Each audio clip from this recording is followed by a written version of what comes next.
Rocio, you want to start? Sure. Hi, everyone. Rocio Rosales. I'm associate professor in the Department of Psychology at UMass Lowell and principal investigator on this grant that we're very excited to share a little bit more with you about today. And I'm Claudia Rinaldi. I'm professor of education at Lasell University and co-PI for this education preparation grant. So I'm happy to be here and be able to answer some questions that you may have. And if you know of somebody else who might be interested, we'll be recording it so you could share it with others. So just let us know. Ben, my name is Candace Obratsov. I'm Senior Associate Director of Graduate Enrollment at Lasell University. And for any students that are applying for this program, I'm going to be happy to help you through the process. Hi, my name is Joanne Borges. I'm not a senior anything. I'm just going to be a student. I'm an ESL teacher here in Marshfield, Massachusetts. I was fortunate to do a class with Dr. Rinaldi. I enjoyed it immensely, and she told me about this program, and I'm very interested to know more about it and hopefully be able to do it. Thank you very much. Welcome, Jen.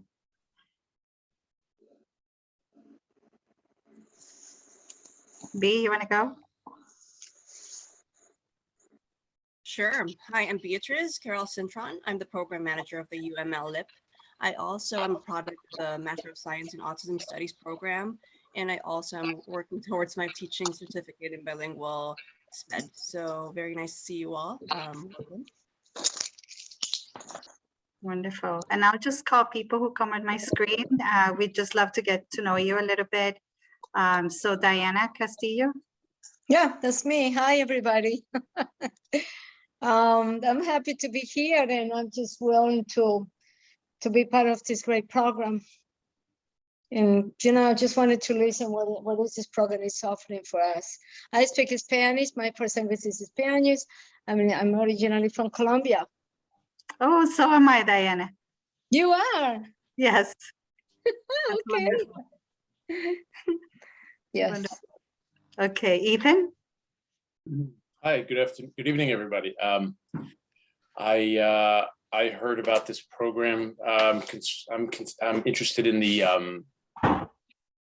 moderate disability special ed through LaSalle. I am an instructional assistant. I worked at Sharon Public Schools for the ASD program, autism spectrum disorder, then became SOAR. Now I'm also in TBL. It's a behavioral program, teaching special ed. So I've been doing this, and then as well, I work at Camp Grossman in the summers as an assistant special needs director. I got 2 of my MTELs. I was looking to get part of a teaching certificate. I was always kind of not sure as my second career or third career, father of 2, single father of 2, if a master's was something I needed, and then this came into fruition here, and I said, it's a sign. I need to apply and see if they'll have me, see if it works. So thank you for hosting this and offering this. Welcome. Wonderful. Casey? Hi, I can't figure out how to get my video to work on my work computer. That's okay. I currently work at Lynn Public Schools as a special education teacher. I'm working under the emergency license currently, which is pretty cool that I have that opportunity to get this experience. And I'm interested in the master's in education and moderate disabilities. Wonderful. Thank you, Casey. David? Hey everyone, my name is David. I came across this program during my research. I work in talent acquisition for a charter school network currently. I've been working in talent acquisition for many years now, but recently started working in education, experiencing firsthand the shortage of talent in the special ed area. came across this program and I'm hoping to learn more about it. And attended UMass Lowell and Lasell University, so it's a good combination of the two schools that I have attended working on this joint venture, and I'm excited to learn about it tonight. Wonderful, welcome. And Adam? Hi, how are you guys doing? My name's Adam. Can you guys hear me all right? I'm just on my way home. Cool. We had a baseball practice today. So I'm a special education teacher and paraprofessional over at Monty Tech in Fitchburg, Massachusetts. I did my pretty much like an internship program this year, getting different certifications and just looking to see if this program fits with just what I've been looking for a master's program, and it seems like a really cool program. So very happy to be here. Wonderful. And Sarah's driving, so we won't call on her. So we could just go ahead and begin. So I'll pass the mic back over to Rocio. We're really excited to share the 2 opportunities and 2 training programs. And hopefully we'll have some time at the end in case you have specific questions. So Rocio, take it on. Thank you, Claudia, and thank you everyone for joining us tonight. So we are here to talk about the University of Massachusetts Lowell and Lasell University Interdisciplinary Personnel Preparation Program, or UML LIPP for short. This is a grant-funded project from the Department of Education, and we have some information about the program, the goals and objectives. I'm going to talk a little bit in more detail about the description of the 2 master's programs. Claudia will describe the program at Lasell University in a little bit more detail, and then I will talk about the master's program that we have at UMass Lowell. And obviously also the joint efforts that we have happening with the interdisciplinary portion.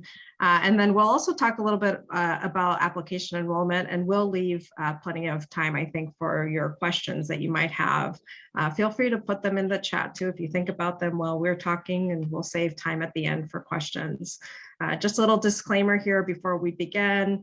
The contents of the webinar are being developed under a grant from the U.S. Department of Education. However, the contents don't necessarily represent the policy of the U.S. Department of Ed, and you should not assume endorsement by the federal government. So as I said, this is a project that is being funded, but specifically by the Office of Special Education Programs, or OSEP, and it's part of the U.S. Department of Education.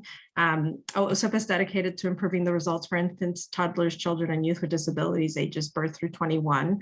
And we are just so excited to launch this program officially in fall of 2022. Really excited to be working alongside with Claudia and with Lasell University. She has established some, I think, really solid programs at the bachelor's level, and this was, I think, a natural fit to extend some of the great work that she's been doing. And also, we're just so fortunate to have received the funding from the Department of Education. So I want to acknowledge that, obviously. This is our team. So you are seeing myself and Claudia today.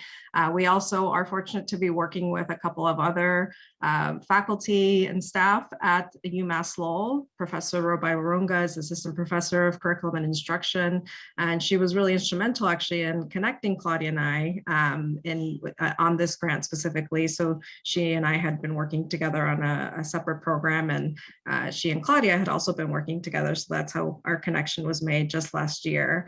And then Robin Tuff is the co-director for the Center for Community Research and Engagement at UMass Lowell, and she has expertise in program evaluation. She's going to be assisting us with various aspects of the project in that regard.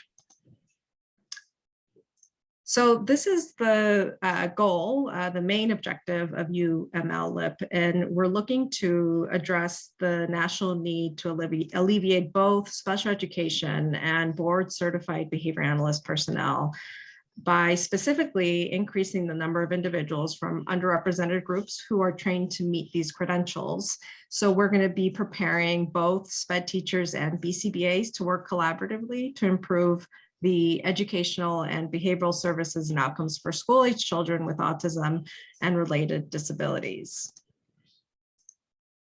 just want to talk a little bit about why we felt that this was such an important project in general. Many of you may already know that the statistics for autism spectrum disorder are changing. They have been changing. I think this number actually is probably not accurate anymore for the prevalence of autism in the US. And so we know that this is a specific diagnosis that's been increasing over the last several decades, and yet there's a critical shortage of highly trained personnel to meet the educational needs of this population. So the goal, one of the goals and highlights of this program is really to train professionals to work together so that we can really address the needs of children with autism and related disabilities through consultation, collaboration to address the needs of this population. The goal is for students that are in both master's degree programs to learn about each other's profession, what they bring to the table, how we can work together to get the best outcomes for children that we are serving in schools, also in centers, in private and public schools, and in their homes. There's also growing evidence that we have a growing diverse nation, and we have families from culturally and linguistically diverse backgrounds who are raising children with disabilities in bilingual homes.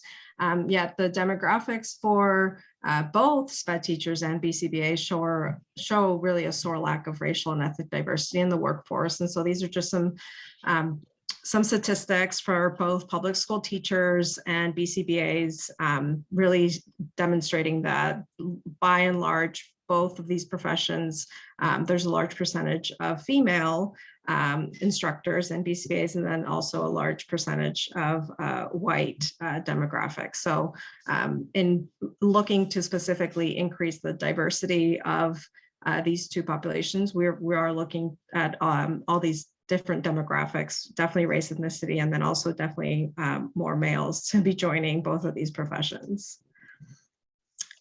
So these are some of our goals. The interdisciplinary collaboration is really, again, to improve the educational and behavioral services for school-age children with autism and related disabilities. We feel that by combining the expertise of BCBAs and special education teachers who already are working often together, but sometimes I think not really understanding the role that each profession brings to the table. So the goal is really to teach students and scholars in this program how they can talk to each other, how they can learn from one another, again, to really yield the best results for individualized education plans that are being implemented, behavior reduction programs or behavior service plans that may be implemented in classroom settings. By doing so, we're also looking to increase competency and utilizations of those interdisciplinary skills. So how can we teach professionals to work together while they are in their graduate training? I think I can say from our perspective at UMass Lowell, we often we do encourage and talk to students about the importance of having a multidisciplinary or interdisciplinary perspective and really learning how to collaborate with other individuals, because if we work in silos, we won't get the same or as good of outcome as if we work together. But that's hard to implement if you haven't learned how to do that while you're actually in your graduate program. So sometimes what we see, and I think unfortunately most often what we see, is that there's little opportunity for graduate students to actually have that experience in their graduate training program to learn from and work with alongside somebody that is not going to be in their same discipline. So by doing this, we're hoping to see that there's a variety of good outcomes for the students that we're interacting with, higher likelihood to refer students to professionals outside of one's own discipline. In this specific program, we're also focusing on serving bilingual learners with disabilities for the reasons that I noted earlier. There's just not enough professionals who either have an interest and or are bilingual themselves that are working with this population. And we're also looking at really the retention efforts of professionals, both in special education and who are working as board certified behavior analysts. So by incorporating mentorship into the program, not only through the faculty that you're going to be interacting with, but also bringing in alumni from both of our programs to be able to serve as mentors, not just in the short term, but long term as you graduate from the program. And by doing so, we're hoping to improve retention, not only in the program, but in the profession. So decreasing levels of burnout amongst both of these professions. So we do have some very specific competencies that we're looking at for scholars that are enrolled in this program. And this just outlines our 6 main competencies, all directly related to interdisciplinary collaboration. So by the end of the project, we are looking for scholars to firstly exhibit in-depth knowledge in their respective disciplines. So if scholars are coming into the Lasell program on moderate disabilities, they're going to leave that program with very specific in-depth expertise in their discipline. If they're entering the UMass Lowell program, they're going to leave also with in-depth knowledge in applied behavior analysis and autism studies. We also want to see that scholars demonstrate skills to collaborate with other professionals. And, as I mentioned, we're going to be bringing scholars into work together. They're going to be taking similar courses, but we also will hope to see that they're not only learning how to collaborate with other special education teachers or other BCBAs, but that they're learning that collaboration in general is something that is very important, so that you're going to be working with speech language pathologists and occupational therapists and psychologists, and having that perspective that you want to learn from other individuals, and what you can learn from other individuals is going to be critically important as an outcome. We're looking at also scholars to develop a comprehensive approach to service delivery that values and focuses on culturally responsive practices. This is something that's integrated into the coursework. It's also something that's going to be integrated into the fieldwork requirements that scholars are completing. We want to see that they're exhibiting skills in culturally responsive evaluation, intervention, and IEP or behavior support plan development. So again, tying this back to the need to not only diversify the workforce, but also think about how we can respond to the diversification of students that we're seeing in public schools, and students specifically with disabilities who are coming in with bilingual and multilingual backgrounds. We want to see that they're going to demonstrate a sensitivity to the impact of disability on family members and family functioning. I think sometimes when professionals are working in school settings, there can be a disconnect with parent involvement and kind of learning about what that involvement might look like, depending on the family's background, depending on their culture, how we can get parents involved and really listen to their perspective as professionals working in a variety of settings.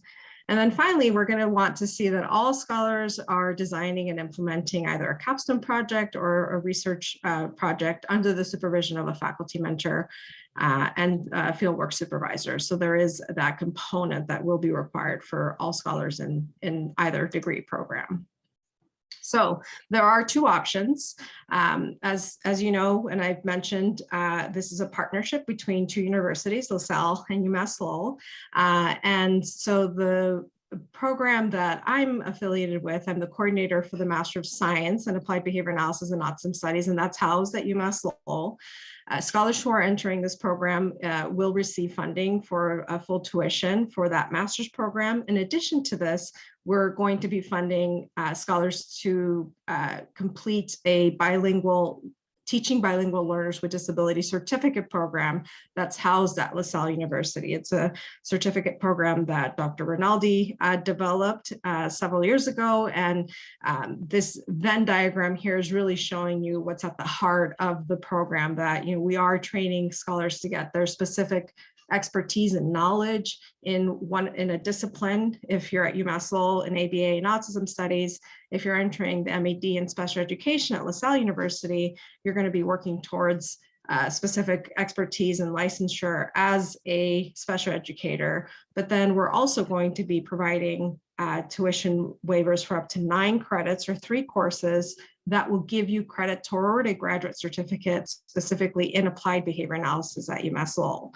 That certificate program is a total of 21 credits. So you're getting a portion of that if you choose to continue. That's something that you could do after you complete this program. So we're going to be looking for scholars to enroll in either option. It is not a dual master's degree. You're either enrolled in the master's in ABA and Autism Studies or the master's in education and master's in special education, moderate disabilities. But all scholars will be cross-trained via selected shared courses, field experience, and that capstone or research project that I mentioned. So the master's degree at UMass Lowell, I'll just touch on this briefly since I know many of you are here for the master's in education, special education, moderate disabilities, but the master's in ABA at UMass Lowell meets all the requirements for students who graduate from this program to sit to become credentialed as what's called a board certified behavior analyst, or a BCBA. It also meets all requirements for licensure in Massachusetts for students to apply for the license to become a LABA, or a licensed applied behavior analyst. And what that entails is requirements are that you need to have a master's degree.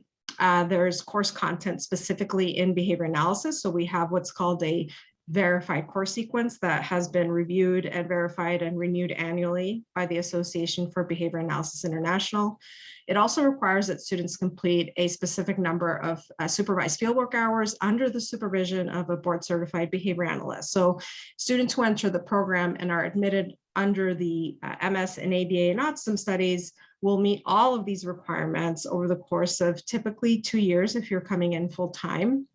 For this program, depending on if you're coming in with some coursework that you've completed through our certificate program, it may take, it will still take at least 2 years for you to complete the program. And the number of courses that you complete may vary depending on what you're coming in with already.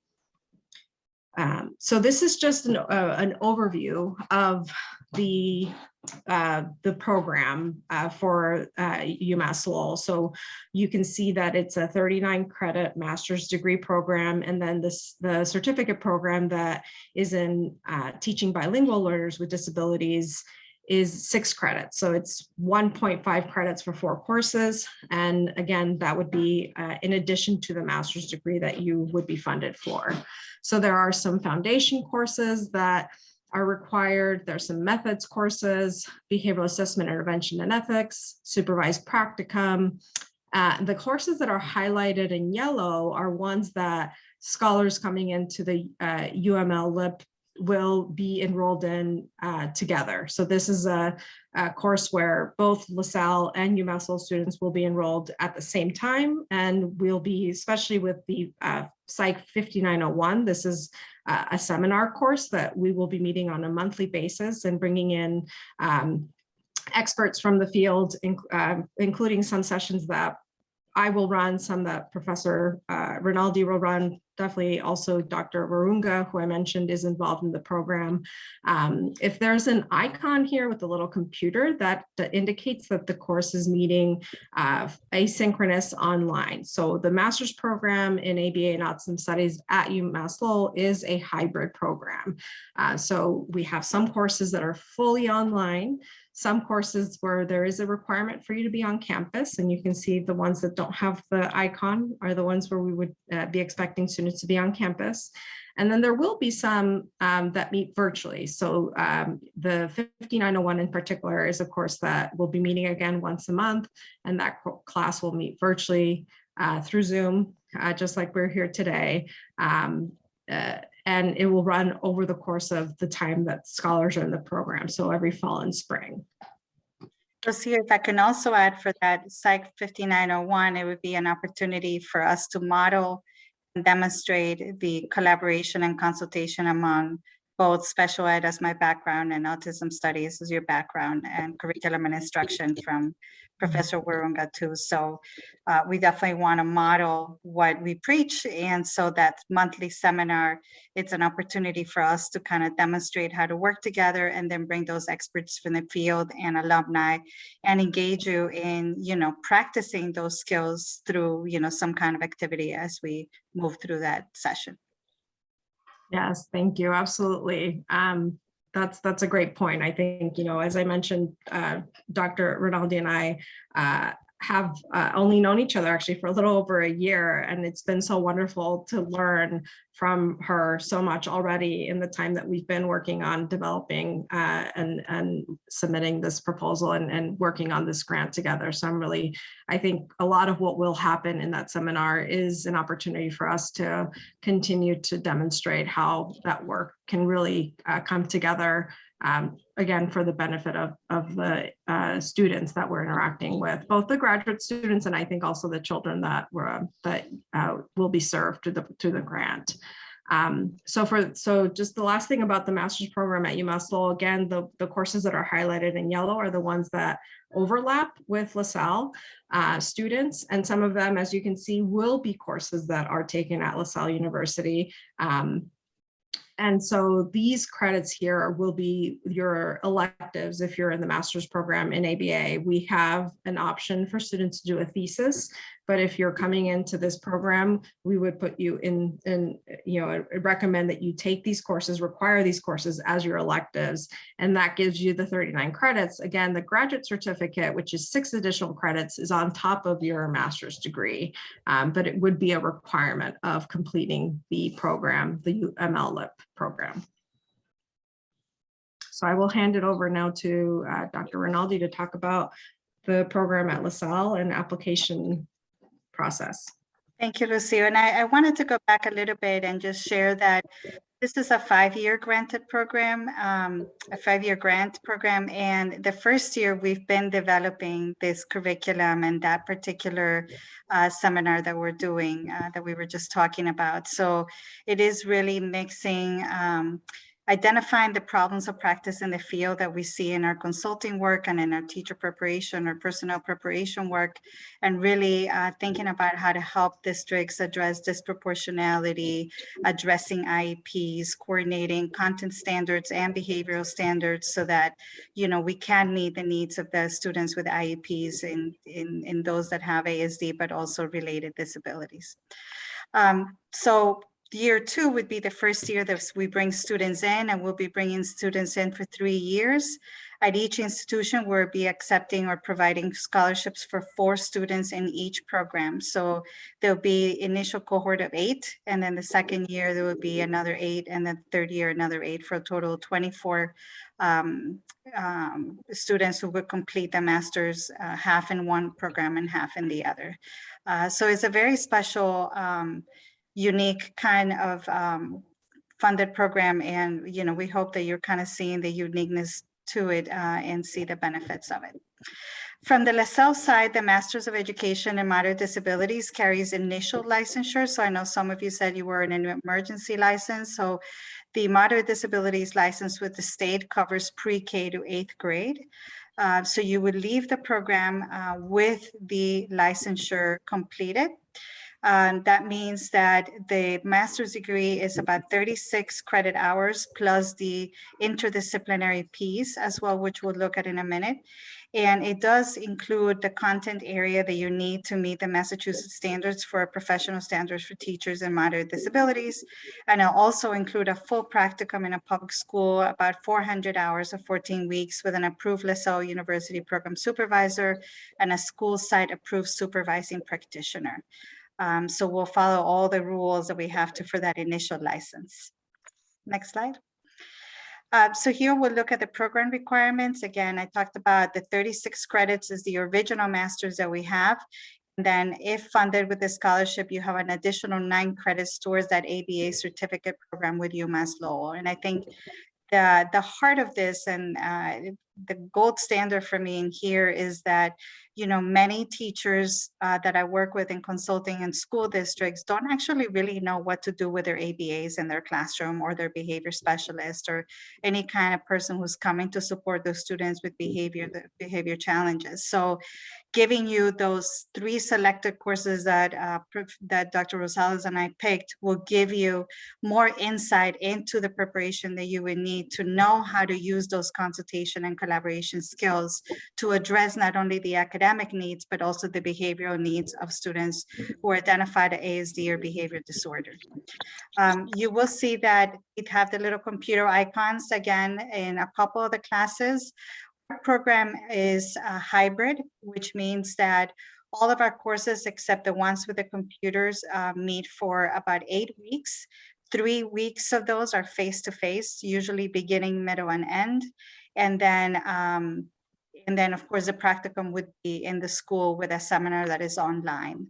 The Psych 5901, which will have a different number at Lasell, it would be fully online, like Dr. Rosales said, via Zoom in this format, and we'll be co-teaching that. So that'll be a really great part of the program. And the courses are provided throughout the semester, and it does include an understanding and using research and a teacher as researcher component. Those are 14-week classes. Those are the only 14-week classes. And the benefit of those is that it kind of takes you into that exactly that component that Dr. Rosales said, to do a capstone project where we engage you in learning how to do research in your class, and then you're part of our education symposium each semester to show in the first half of the 771 what you're going to research, and obviously would be related to, you know, behavior in some way. And then the second part is after you complete your research, you would present it. And it's a really incredible experience to just share with your peers in the program. And we'll probably open that symposium for the UML students as well to come in and kind of engage in a professional learning conference where we are able to learn from each other, collaborate, and share the knowledge that you have to other students that are in the program. So those 9 credits at the bottom that are highlighted are towards that graduate certificate that Dr. Rosales said. And again, it prepares you for that collaboration, consultation, and be able to speak more meaningfully about the behavioral needs of children with disabilities. But it also carries you almost through getting that additional certification if that's something that you wanted after you finish the master's at Lasell. The program typically takes 2 years, although it could be done in a year and a half, depending on what classes or credits you're bringing in. And we do require passing of the MTEL. So I know one of you talked about already having passed 2 of the MTEL. So we typically want you to come in with the communication and literacy MTEL, and then we do provide individual coaching and tutoring for students who have difficulties passing the MTEL. We have certified teachers who have passed them and provide tutoring to all our students who want it or need it throughout the academic year. So that is another benefit that we have. And both institutions, of course, have tutoring centers, writing centers, library access online and in person that would help you to complete all the assignments and requirements of the programs.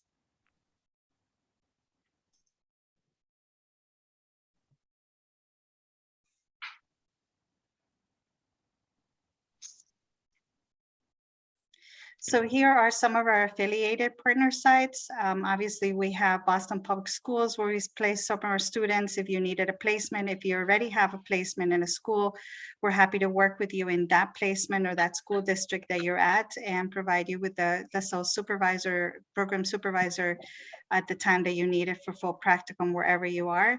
But we also do have agreements with other public schools like Newton, Waltham, and Boston to provide paid internships if that is something that you're interested in, although you will seem to be employed, so that would be lesser money, but certainly a possibility if you needed a change. The others are more related to BCBA work, so I'll let Dr. Rosales explain those.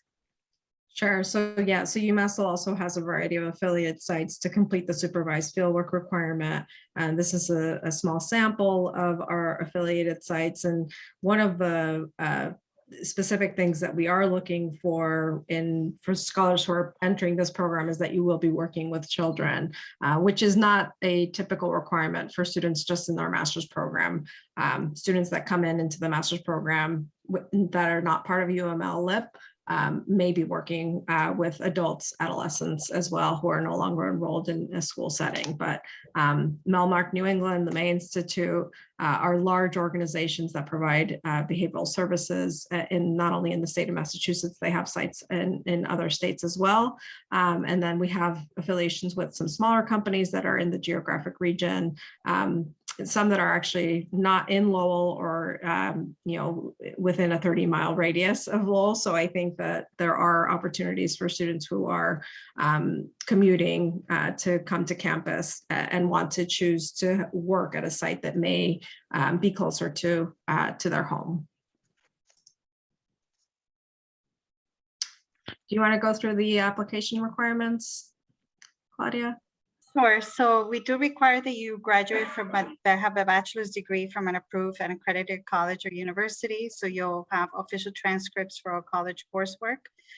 We do require that you have a 3.0 GPA, 2 letters of recommendation with at least one from a recent or current instructor, a resume or a CV, and a 1 or 2 page personal statement describing your background and career goals, kind of what you did today, but in a written format. And then we will be conducting interviews just to get to know you and make sure that you'll be a good fit for us, for the program that you're applying for, and that you do understand the requirements that go across the 2 institutions. So we want to make sure that it's aligned and that it creates a community of learners that is focused on addressing the needs of children with behavior disorders and also learning disabilities.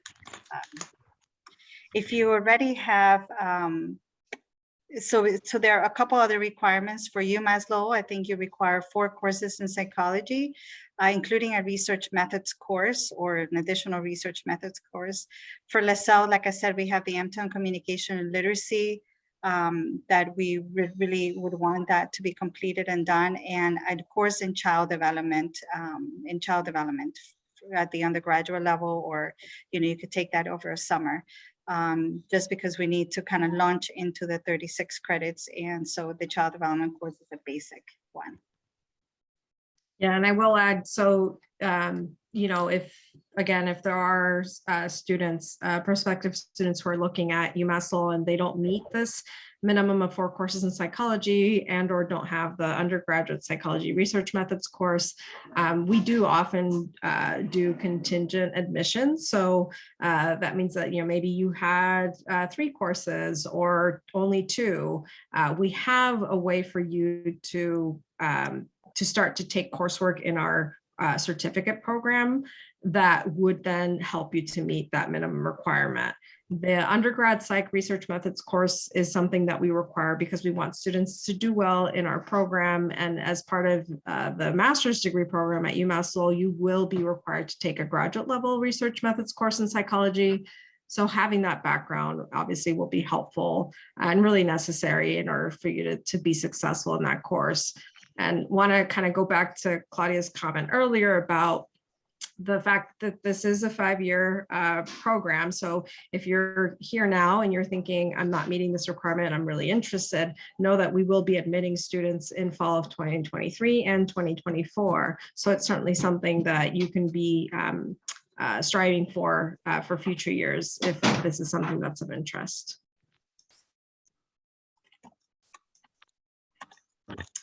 And then this is our final slide related to, I think, what many of you are probably most are very interested in with the funding, the specific funding. So again, it's a fully paid university tuition to complete the degree program. The opportunity is only available for citizens or residents of the US. So unfortunately, we are not able to fund any international students through this specific program. And so in addition to the tuition waivers, we will be offering financial assistance, as we've mentioned, to complete that additional coursework if you're a UMass Lowell student for that certificate in teaching bilingual learners with disabilities. If you're a Lasell student for those additional courses that can count towards the BCBA certificate at UMass Lowell. We will also provide $2,000 in travel funding. So we want our scholars in our program to be active in the research community. There are a variety of local and regional conferences. Sometimes our national conferences are ones that are also available more locally for example, the Association for Behavior Analysis International will be hosted here in Boston this year. So it's an exciting opportunity to have students be able to attend and have less of cost for being able to attend and travel to conferences, but that stipend will be offered to each scholar over the course of the time that they're in the program, and then you would also get $800 for books and related materials. For both programs, we are helping students identify employment either for the supervised fieldwork or, as Dr. Rinaldi said, for the practicum site. So we have these affiliations, and it is a requirement of the master's degree program. So we are working with a variety of agencies and schools in order to identify a site that's going to be a good match, and that also that we are confident that you're going to get a high quality supervision experience. If you're in this unique program, as we've mentioned, you are going to be interacting with one another quite a bit as well and learning from each other. So it's going to be important for the site supervisors to, we're in contact with them all the time already for our master's degree students. And it's, I think, going to be at just at even a higher level where we're going to be interacting with the supervisors on a regular basis to ensure that you're meeting all the requirements for the program.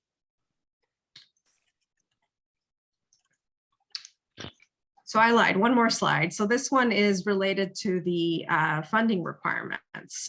Some of them we've mentioned, but just want to reiterate that we will expect scholars who are enrolled to maintain a 3.0 minimum GPA throughout the entirety of the time that they're in the program. The funding package is provided to students with a service requirement. So this is, again, a project that's funded through the Department of Education. And so what they are asking is that for the investment that they are making for providing these scholarships, that the scholars make a commitment to work in the field for the double the time that they're getting funded. So our programs are 2 years, you're getting funded for 2 years. So the requirement is that you're making a commitment to work for 4 years in the field with children with autism and related disabilities. And I would say that when I think of that, it's actually not a big ask for students who are leaving our program. I would 99.9% of our alumni are working in the field already with children with autism and related disabilities. So it's really about having these requirements, knowing that you will be required to have employment verification and certification each year to ensure that this is something that you are that you're satisfying the requirement of the U.S. government for the scholarships that you're being provided with, and then obviously matriculation into the courses that we've outlined and meeting all of those cross-university courses and the practicum requirement will be expected of anyone entering the program. So these are our emails. We also list emails for our program managers. Oops. I believe Beatrice is with us here today. So this is her email. Edna is program manager at LaSalle University. So any of these email contacts, we also have folks in graduate admissions. I think in the introductions you met Mary, and who's the counterpart for Mary? My apologies. Oh, you're muted, Claude. Candace. So Candace, yes, thank you. Yes. Yeah. So we we'll be happy to answer questions. I see the chat. I haven't been keeping up with it, but I see that there were some things here. So thank you, Beatrice, for posting the links. So there were some questions about the child development course. If you didn't have it, I think Candace answered for me. We do let you begin without the child development course, so that would not be a deal breaker for the application, but you will have to complete it by 18 credits. Do keep in mind that we've actually gotten good interest in the scholarship, so we want to make sure that if you could get as many things completed, the better. That way, there's a easier decision on our end to make the selection for the 4 scholarships in each school. So let's open it to questions. Are there any particular questions you would like to ask out loud? There was another one in the chat here, Claudia. It says, if we're currently studying signing up for the MTEL communication and literacy reading and writing subtest, can we still apply, or does it need to be already passed? Or you Yeah, already answered it. I think I did. I think, Okay. again, I would say, not a deal breaker. You will need to have it by 6 credits. But again, if we are getting applicants, we would like applicants to be as fully ready to hit the ground running as we can, although that would not disqualify you. There was also a question about somebody who already had an initial licensure in moderate disability. So this would not you would not be an applicant for the moderate disabilities again, because you already would have completed an initial program, but you could be a candidate for the Masters in Science in Autism and Behavior in BCBA. So that could be an option to add another master's, paid by the grant and in a different area. Yeah, that's a great point. I think we've had some inquiries about that, students who already have a master's degree or potential scholars. So you would need to be enrolled in one of the master's degree programs, and you would qualify if you already have a master's degree in a different area. But for the funding, we are required to have students or scholars enrolled in one of our master's degree programs. And you would probably, if you already have the initial license, you probably would have most of the courses. So we would not be able to send the information back to the US government of how many new initial licenses were awarded. So that's under our requirements.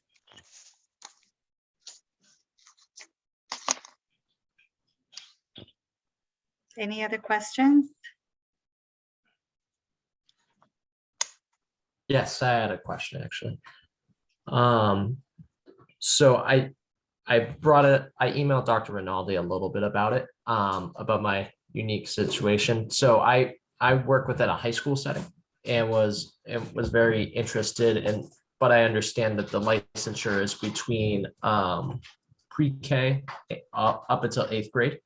But I know Dr. Rinaldi mentioned something about corresponding with administration and the principal, and I was just kind of curious, like, especially in terms of me that I work within the school as well and probably would continue to throughout the program, would that cause conflict?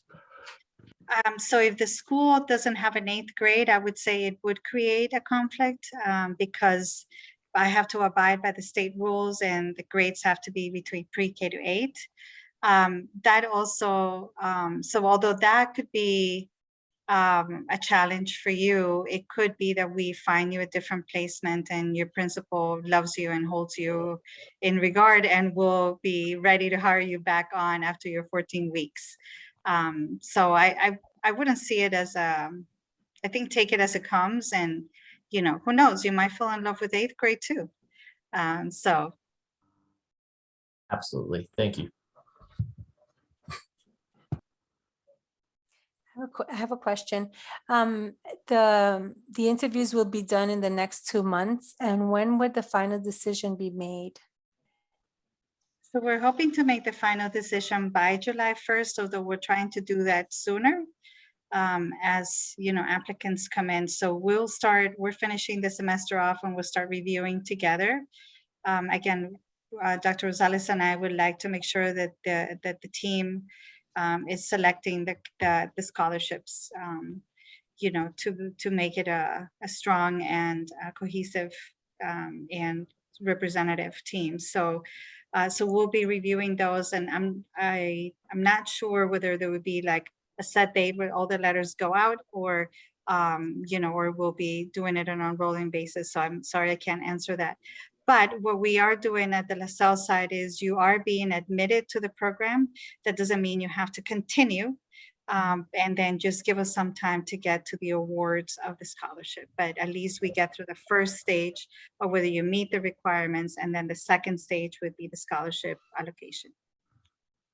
Yeah, we're doing the same at UMass Lowell. So we are reviewing applications for the degree program, admitting students, and then we will, after or as soon as July 1st hits, we will be making those decisions. As far as the interviews, we I think would probably be scheduling those shortly after, and would want to make the decisions, I would say, within really a short period of time, because we will already be in July. Our semester begins in September. So we would anticipate that we would want to do that relatively quickly after that July 1st final deadline.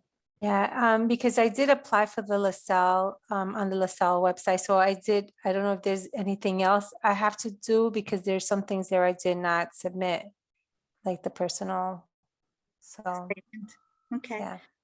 So I think if you contact Candace, I know she has her phone and email. Just make sure that you complete the rest of the aspects. And then as soon as that's completed, then I set up an interview with you, John. May I just jump in for a second? So anyone that has applied for the Master of Education Moderate Disabilities Program, it seems as if there are a couple more requirements for the scholarship that I just myself found out about tonight. So I will reach back out to whoever already applied. Thank you, Candace.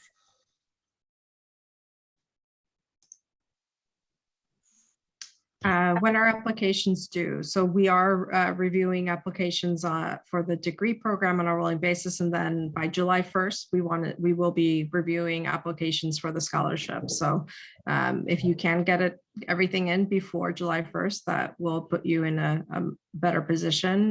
Definitely don't wait until July 1st. That's our final deadline, where, we're giving folks the opportunity to get everything submitted. Letters of recommendation sometimes take a while to get posted. Transcripts sometimes take a while. MTELs may take a while. So I would encourage anyone who's interested in this opportunity to begin the application now if you haven't, and then you can definitely fill in things that haven't been submitted, and getting everything in by July 1st. Candace, what were the additional requirements that we posted on the webinar here that we didn't have in our current? Okay, so 2 letters of recommendation. That is not a part of the typical application. We do require a 1-page personal statement, but it's not specific to being part of this particular program. So Dr. Rinaldi, I'm not sure if you want people to do a different personal statement, or the one that they've already done is sufficient. Maybe you can look at them at your convenience to let me know. But everyone has submitted a bachelor's degree transcript at least, and a resume, and the personal statement. It's just not specific to being a good fit for this particular program. Does that make sense? But no one has submitted letters of recommendation yet. Okay. So Candace will reach out back to you. And again, I think what we're trying to just get is a sense of, fit, and make sure that we are supporting the goals of the program. And so if you need a little bit extra time, that's great. There's nobody ahead if nobody has letters of recommendation, so you're all good.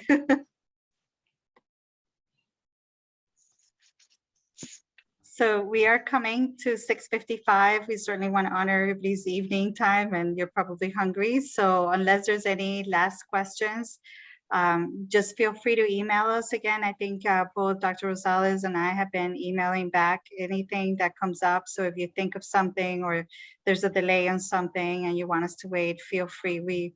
We certainly understand, this is coming to the end of the year, and things get more hectic, and there's a lot for you all to do. So we're here for you, and we certainly value your time today, and thank you for attending.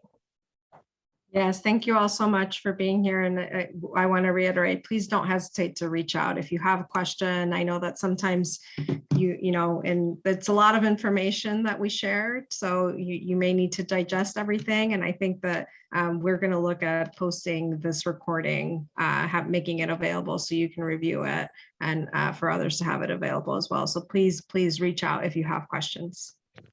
Perfect. Thank you. Thank you so much. Thank you. Bye-bye. Thank you, everyone. Have a good night. So, bye-bye. Thank you.